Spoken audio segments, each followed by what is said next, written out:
you get a cookie.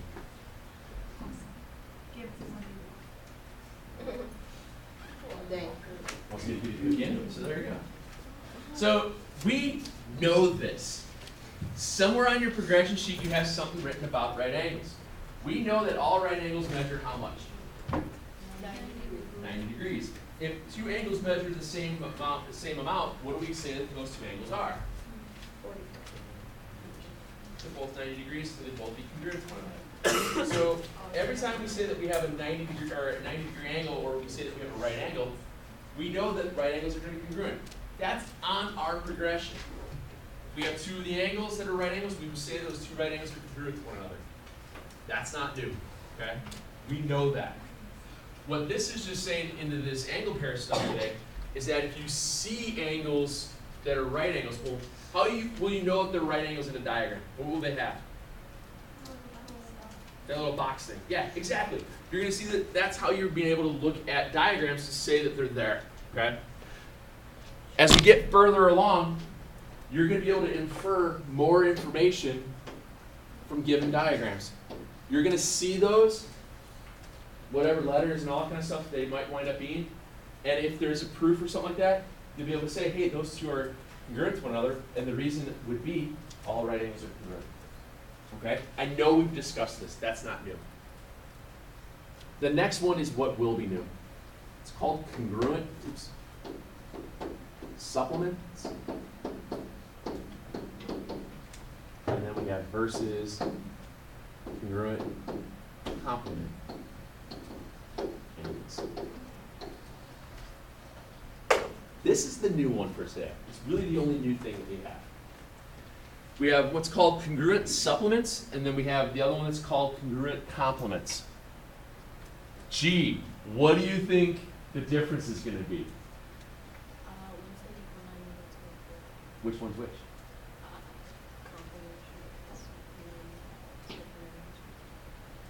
Very good. What this is going to talk about today is the relationship between angles being complementary or angles being supplementary. It's basically the exact same definition for both of them, but it's just going to be written a little bit different because we're going to change one word out. It boils down to being this. What happens when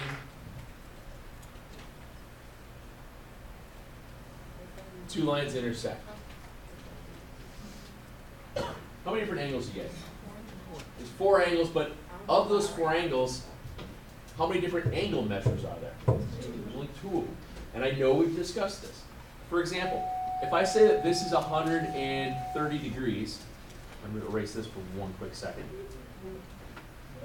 What does this angle have to be? 50. Because they form a line.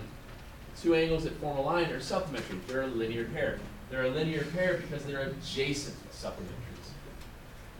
Now, if I hide this for one second, and I go this way with it, what does this angle have to be? 50. So what this is saying is that if 2 angles are supplementary to the same angle, what do you have to say about these 2 angles? They're equal. They're equal. That's what congruent supplements mean. Does it always have to necessarily mean that they're adjacent to one another? Look at what I have on the back wall. The back wall I have 120, a 60, and 120. Aren't 60 and 120 supplementary to one another? Yeah, they add up to 180. Again, isn't 60 and 120 supplementary to one another? Yeah. These are non-adjacent supplementary angles. They don't have to be next to each other. They don't have to form a linear pair. Okay?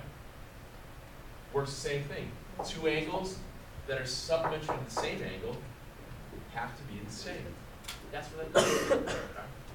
It's a very, very easy thing to work through.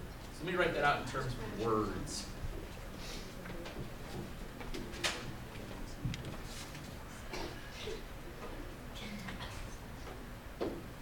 Two angles. Oops, we put the word if in here. If 2 angles are supplementary to the same,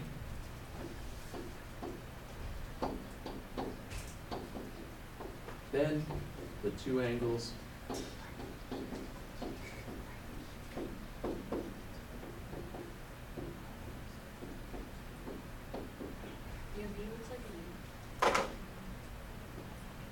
if two angles are supplementary to the same angle, bless you, bless you. That's crazy. Thank you. If two angles are supplementary to the same angle, they have to be congruent to one another. Hi, ladies! Hello. Wow. Enthusiasm. I was happy to see you. Thanks. We're really tired from the class. Oh, I'm not. I just thought this was easy. What did that say after two?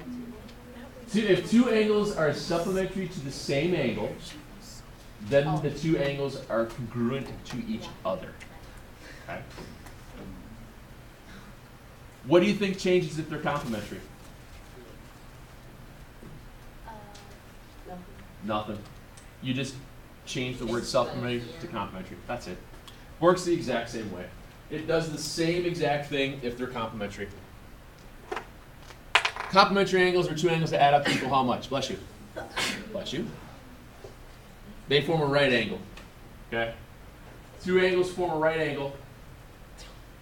How many times do I have to tell you stop talking to each other? I said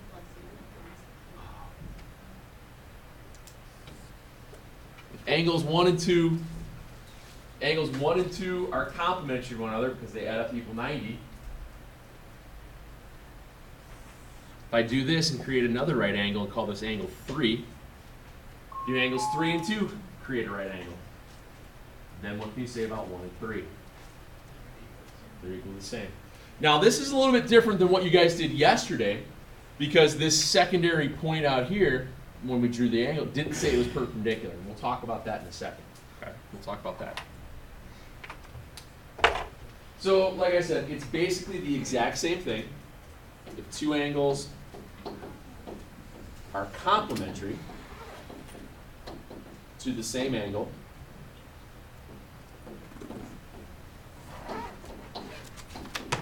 then the two angles are congruent to each other. Okay. Last hour they had a question, well, what is that specifically going to look like in terms of a problem? You could see this possibly inside of a proof, but that style proof is a little more complex than I'm really thinking we need to go to, which is I'm sure many of you guys are like, yay.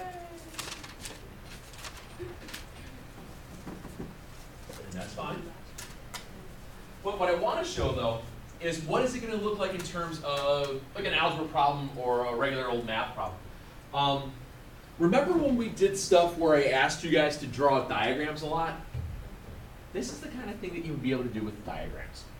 Let me show you an example here real quick.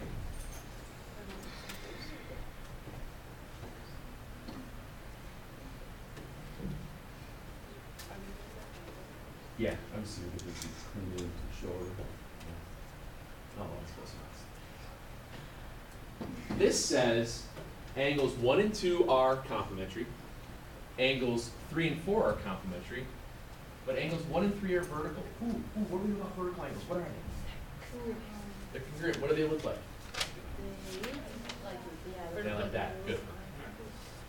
So angles 1 and 2 are complementary. Angles 3 and 4 are complementary. Well, angles 1 and 3 are vertical.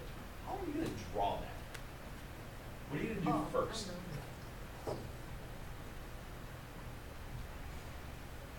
What's the first thing that it says?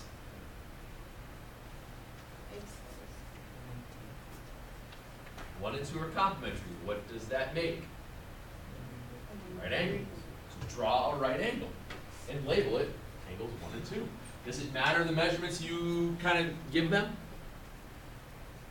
Nope. Does not matter whatsoever.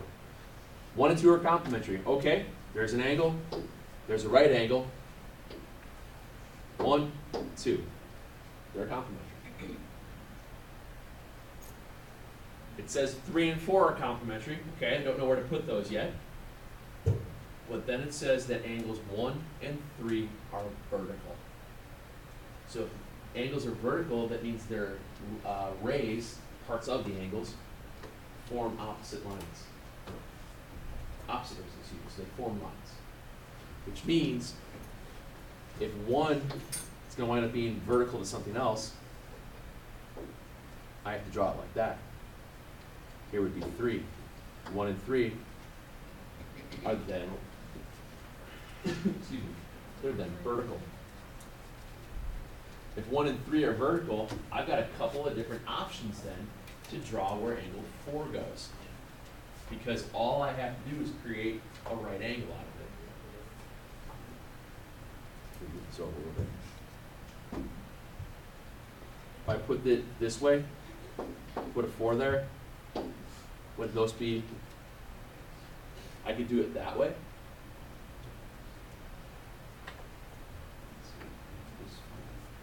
I could have done it that way. It's a little bit tougher to see that way. Most people would draw it out here. And just because it's fun to show you guys kind of cool stuff sometimes. Do you know what that diagram shows? When you have an X, a Y, and a Z. What's that? The Z. It's a three-dimensional graph. What can happen is that you can have ordered pairs as ordered triples. 2, -4, and 6. Over 2, down 6, down 6, and then, I'm sorry, down 4, and then up 6. So from here I have to draw, and go, I think that's how you do it. It's been a while since I've had a graph three-dimensional. There's a way to float that in space. I don't think that's right, but you do this next year at some point in time. I think that's coming back. That's a three-dimensional graph. X, Y, Z grid. Okay. The three-dimensional space has pretty much been given up on in high school. I think they're trying to bring some of that back with some of the Common Core stuff, just by being able to visualize where things are spaced, how things are spaced out and placed. But I'm not quite sure on that one yet. So, whatever. Show you another quick example.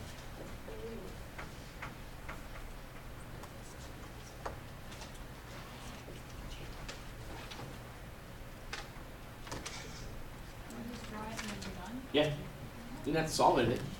ABC and CBD are adjacent complementary angles. Yes, ma'am. Yes, ma'am. ABC and CBD are adjacent complementary angles. What does that mean? They're right next to each other, they form a right angle. Where is the right angle formed at? What letter? B. Very good. So what happens is,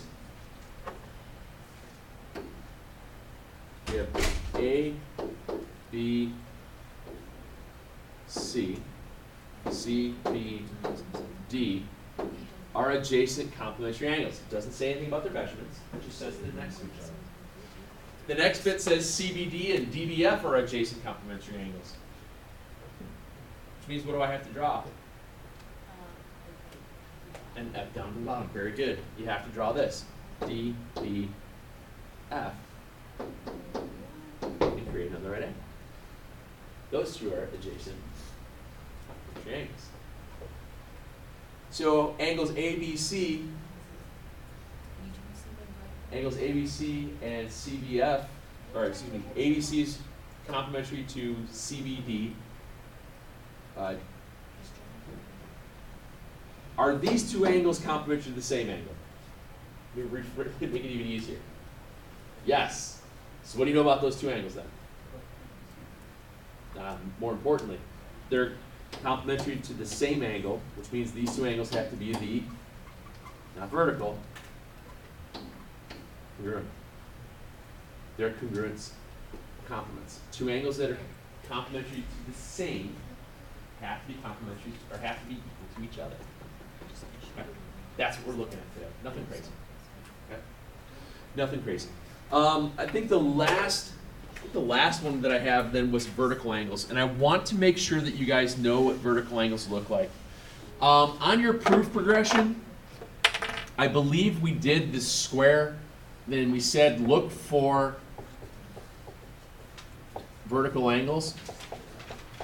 Yeah, we did that. We just wrote that in there. It wasn't saying, hey, given vertical angles, because you're never going to be given vertical angles. Here's a vertical angle. Welcome. You're never going to be given something like that, but vertical angles is one of those things that you're going to be able to infer from a diagram. And when we know what they look like, it's just these, like that. I believe we said that our reason was vertical angles congruent.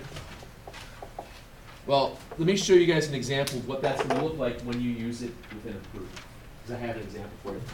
Remember that pack that I gave you guys? Oh, that's right. I owe you. I think I have this. I think I did. I don't know if I did or not. I don't know. The proof stuff we did on Tuesday. Remember the 6 that we had on the front page? Uh-huh. Take that one out real quick because number 7 is an example that uses vertical angles. I want to show you. And let me go check my stuff real quick. I thought I did it. I've been busy. It looks like that, kind of a bench without a top. Yes, ma'am.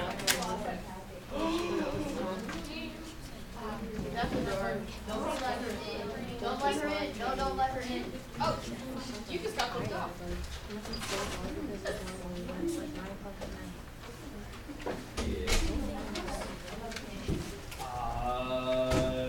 I will leave one tomorrow because I don't have the copies. I thought I made them.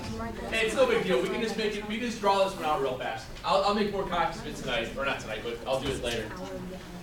I will. I promise you. I will have them tomorrow. If I don't, then I will make you have less homework. Is that a deal? Yeah, I'll do it tomorrow.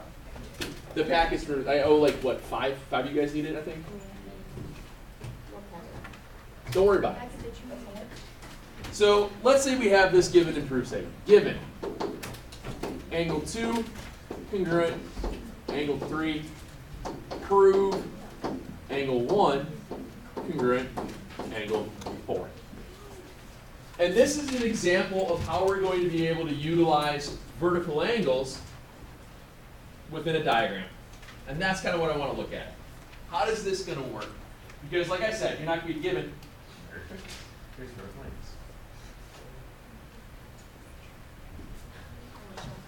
You won't be given that. Why is Superman's spandex so tight?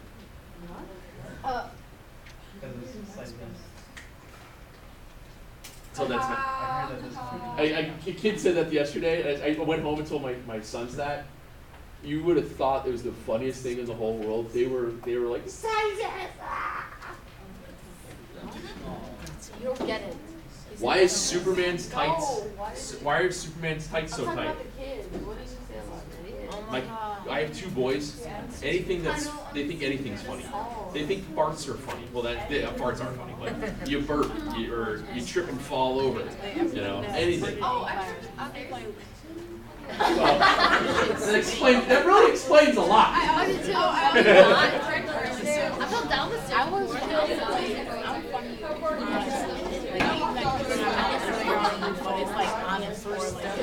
All right, so here's what happens.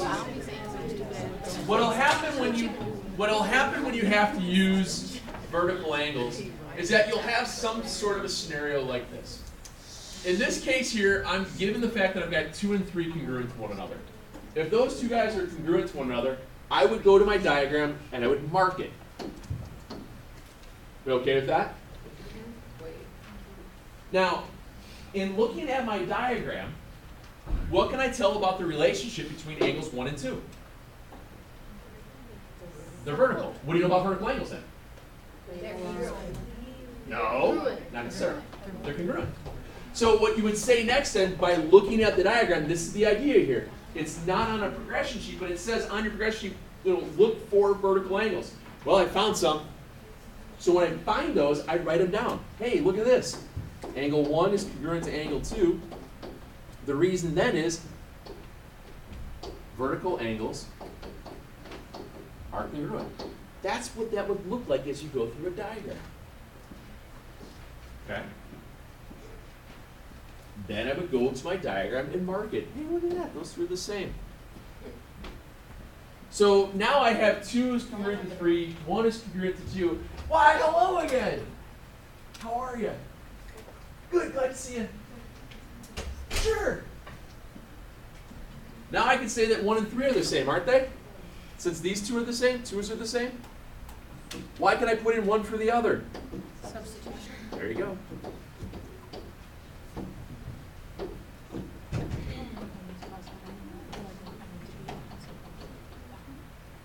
Go back to the diagram. What can you say about 3 and 4? They're congruent. Why are they congruent? Because we're congruent. That's the idea here. You're able to go back and forth into the diagram and find more information. Yeah. Do you have to put the virtuous R with using the R in there? Because you're just putting congruent. Yeah. This is how I write it. This is how you can write it. Yeah, I say vertical angles congruent, and that is a perfectly fine shortcut. Okay. I might say vertical angles are congruent, but I'll write it as vertical angles congruent. Just like I'll say it's segment addition, but I'll write seg add. It's just an abbreviation, and that is a legal abbreviation. Otherwise, Lockhart will pull you over. How Lockhart drive you every day? Or no? Good story. So 1 equals 3, 3 equals 4. What do you know about 1 and 4? Why though? This is the example of transitive. 1 is 3, 3 is 4. See how it's diagonal with the slope that's going upward?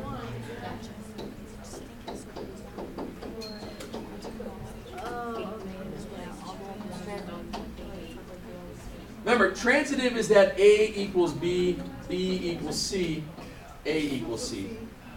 Transitive only happens if they're on a diagonal. Remember what it means by have a positive slope that's going up and to the right. Only if your diagonal is going up and to the right is when you will have transitive property. And yes, transitive property is just a more specific version of substitution. Okay? Substitution is not correct enough to say when you have it on a diagonal like that. It's transitive. Okay? That's really how these things are going to look. Questions on that? Homework that I have tonight is just some algebra stuff with some vertical angles and whatnot. I've already posted it through on the calendar. I want to put this up real quick because I got a few minutes to pass back the quiz and talk about that with you guys. So give me a second to put this on. It's in the book, chapter 2 stuff. I just got to click the tab and it'll open. What time is this one? 11. Yeah, so I got 10 minutes. All right. Let me get these things back to you guys.